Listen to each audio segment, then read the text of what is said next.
ევროპა საქართველოში რუსულ ფულს ხედავს პირველად ევროპის ყველაზე მაღალი ტრიბუნიდან ქართული ოპოზიციის ერთი ნაწილი ამ ფულის შემოტანა შეღიადა დანაშაულეს ფული, რომელიც ქვეყნის ვექტორის შეცვლისკენ ამიმართული საქართველოსა და კავკასიის უსაფრთხოებას კითხვის ნიშნის ქვეშ აყენებს. ევროპარლამენტარების მკვეთრი პოზიცია და რუსული ტანკების შიში სტრასბურგში საპარლამენტო უმრავლესობამ და ქართული ოცნების წარმომადგენლებმა ერთად მოისმინეს. უფრო ვრცლად კი მაკა ჩიხლაძე ისაუბრებს პირდაპირ ეთერში. მაკა გისმენთ.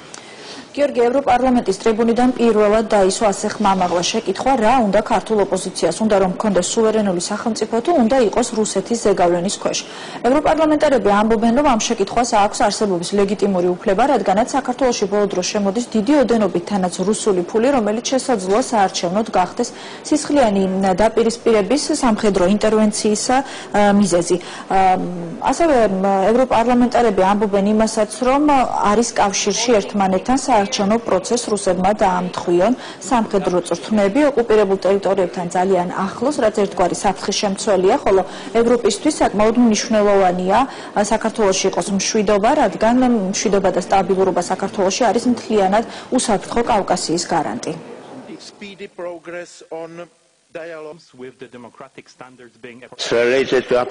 არსებობს სამი ფაქტორი, რომელმაც შესაძლოა მომავალი არჩევნების დროს საქართველოში დესტაბილიზაცია და უცხო ქვეყნის მხრიდან სისხლიანი ინტერვენცია გამოიწვიოს. პირველი ფაქტორი რუსული ფულის დიდი ოდენობით ჩარევა, რათა შემოიკრიბონ კორუმპირებული პოლიტიკოსები და ღარიბი ხალხი.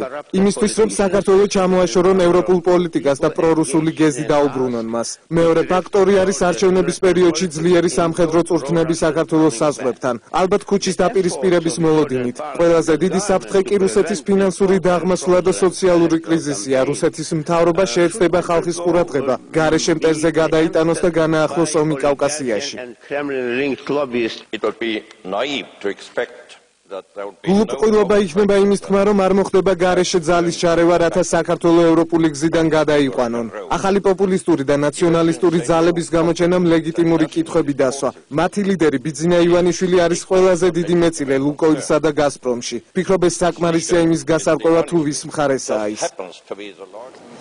ევროპარლამენტარების განცხადებებს შეფასებები მოყვა დღეს უკვე თბილისში. ქართული ექსპერტები ამბობენ, რომ ეს არის კიდევ ერთი დასტური იმისა, რომ ეს არ არის მხოლოდ ქართული ვერსია, რაც უკავშირდება ბიძინა ივანიშვილის ფულის რუსულ წარმომავლობას, რადგან უკვე ევროპაც ხედავს რეალურად რა ხდება საქართველოში, რომ ამ რუსულ ფულს შეუძლია ქვეყნისთვის ზიანის მოტანა და ეს ზიანი იქნება საკმაოდ ნიშანდობლივი, თუ მართლაც საქმე მივა სამხედრო ინტერვენციამდე. ევროპარლამენტარები, როგორც უკვე მოისმენთ, არ გამორიცხავენ იმასაც, რომ საკუთარი პრობლემების გადაფარვის ფონზე შესაძლოა რუსეთმა დაიწყოს განაახლოს ომი საქართველოსთან, რაც იქნება სოციალური კრიზისის, რომელიც რუსეთში არსებობს გადაფარვის მცდელობა. სწორედ ამიტომ ქართველი ექსპერტები არიან აღფრთოვანებული, შეიძლება ითქვას, ევროპარლამენტარების განცხადებებით, რადგანაც ასეთი მაღალი ტრიბუნიდან მსგავსი შეფასებები გუშინ პირველად გაკეთდა. აქ არის ქრონოლოგიურად